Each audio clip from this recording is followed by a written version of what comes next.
It was the first day of a new school term at Crestwood High, a place where status mattered more than kindness, where designer shoes defined popularity, and where the cafeteria's center tables were sacred ground for the self-proclaimed elite.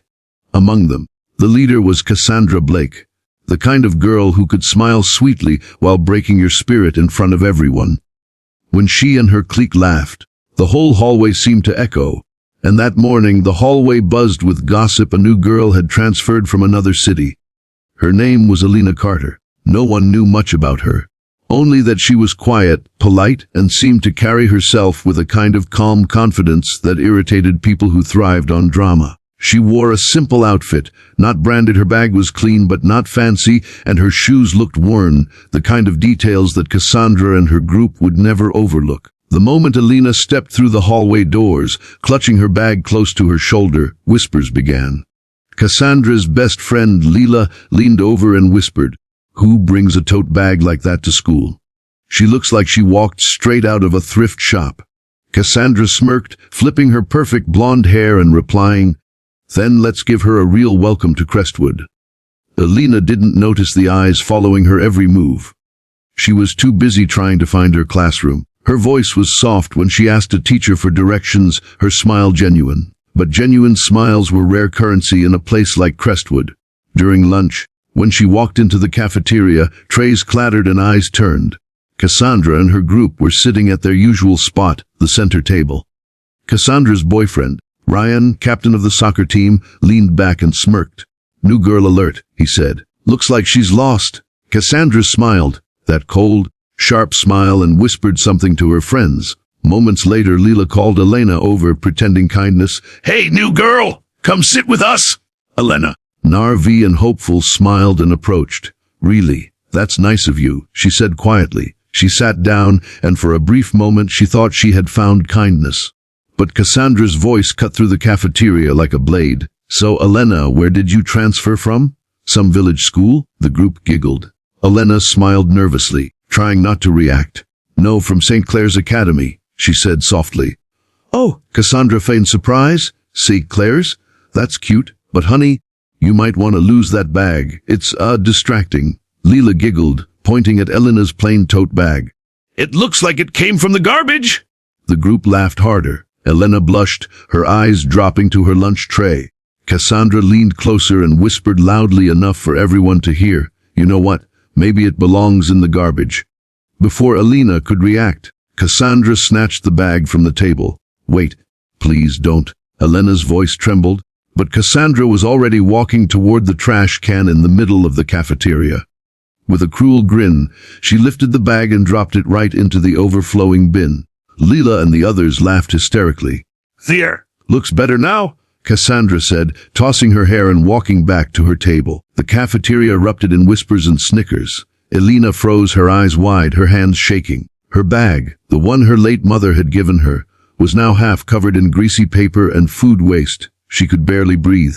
For a moment, no one helped. Then, from the far corner, a boy named Aaron stood up. He wasn't part of any group, just a quiet, observant student who couldn't stand cruelty. He walked over and gently picked the bag out of the trash. "Here," he said softly, handing it back to her. "It's okay. Don't let them get to you." Elena's eyes filled with tears, but she managed a small nod. "Thank you," she whispered. She wiped the bag, sat back down in the corner, and ate her lunch in silence. What the bullies didn't know was that Elena's father, the man who had dropped her off that morning in a simple black sedan, wasn't just anyone. His name was David Carter, the CEO of one of the biggest tech companies in the city, a man known for his quiet power and influence. But Elena didn't flaunt her last name. She wanted to live normally, without the fake smiles and manipulation that came whenever people found out who her father was. She wanted friends who liked her for her. That's why she never mentioned him. After lunch, Cassandra posted a video on her social media showing the trash bag moment. Within an hour, the clip had over 300 likes and dozens of comments mocking Elena. "New girl got dumpstered," one said. Another read, "Hope she transfers again." Elena saw it later, sitting by the school garden alone. The comments hurt, but she stayed quiet. Her father had always told her, "You don't have to fight fire with fire. Just wait. Truth has its own way of burning through lies. Still, that night when she went home, her father noticed her silence. "Rough first day?" he asked. She smiled weakly. "It's fine, Dad," but he could tell it wasn't. "You sure?" he asked again. She hesitated, then nodded. "Just school stuff." He didn't press further, but something in his gut told him it wasn't just school stuff. The next morning, the whispers continued. Cassandra and her friends laughed every time they saw Elena. During gym, they accidentally knocked her water bottle over. In art class, they swapped her paintbrush with one dipped in glue. Everywhere she went, the laughter followed. Yet Elena never retaliated. She simply kept her head high and her silence steady. Some students started to feel uncomfortable watching it, but no one dared to challenge Cassandra. Until Friday came. That day, the school was hosting its annual parent-teacher meeting. Students were told to wait in the courtyard as their parents arrived. The air buzzed with luxury cars, polished shoes and designer suits. Cassandra, wearing her best dress, was waiting for her mother, a local influencer, to show up with her usual dramatic flair. She spotted Elena standing alone near the gate, holding her worn bag. Cassandra whispered to Leela, "I bet her parents couldn't even afford to come." They giggled cruelly. But then, something happened that made every head in the courtyard turn.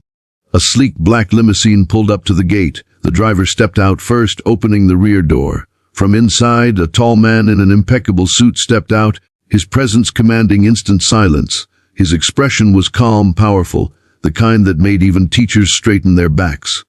Elena looked up, her eyes widening slightly. Cassandra blinked in confusion. "Wait, who's that?" she whispered. The man walked straight toward Elena. "Sweetheart," he said in a deep, steady voice, "sorry I'm late. Traffic." He gently placed a hand on her shoulder, ready to go inside. Every student stared. Cassandra's mouth dropped open. Leela stammered, That's her dad." Ryan, the soccer captain, murmured, "He looks familiar." And then it hit him. "Oh my God, that's David Carter, the CEO of Carter Industries." The realization spread through the crowd like wildfire. Teachers hurried forward to greet him respectfully. The principal himself came running out, smiling nervously. "Mr. Carter, what an honor to have you here." Cassandra's confident smirk vanished. Her knees felt weak. The same girl whose bag she dumped into the trash now stood beside one of the most powerful men in the city, the man whose company her own father worked for. Mr. Carter noticed Cassandra and her friends standing awkwardly nearby. His gaze lingered for a moment, calm but piercing. "Are these your friends, Elena?" he asked gently. Elena looked down. "No, Dad," she whispered. "Not really," he nodded slowly. "I see." Then, turning to the principal, he said, "I'd like to discuss a few things about the school's environment. It seems there are issues that need attention." The principal's face paled. Cassandra's world began to collapse in slow motion. She realized this wasn't just a moment of embarrassment. This was the beginning of consequences. As Mr. Carter and the principal walked away, Cassandra turned to Elena, her voice trembling. We didn't know." Elena looked at her, not with anger, but quiet disappointment. "That's the problem," she said softly. "You shouldn't have to know who someone is to treat them right." Cassandra's face burned red as tears welled in her eyes. Leela whispered, "Sass, what are we gonna do?" But Cassandra had no answer. For the first time, the laughter stopped. That night, Elena sat in her room, the city lights reflecting in her eyes. Her phone buzzed with dozens of messages, apologies, deleted posts, even new friend requests. She didn't respond to any of them. Instead, she opened a blank note and wrote, "Kindness doesn't need an audience, but cruelty always finds one." She smiled softly, closing her phone. Meanwhile, Cassandra sat in her own room, staring at her reflection. The same girl who once ruled the hallways now felt small, ashamed, and lost. She remembered the way Elena had looked at her, not with hatred, but with something far worse, pity. And that was when the real change began.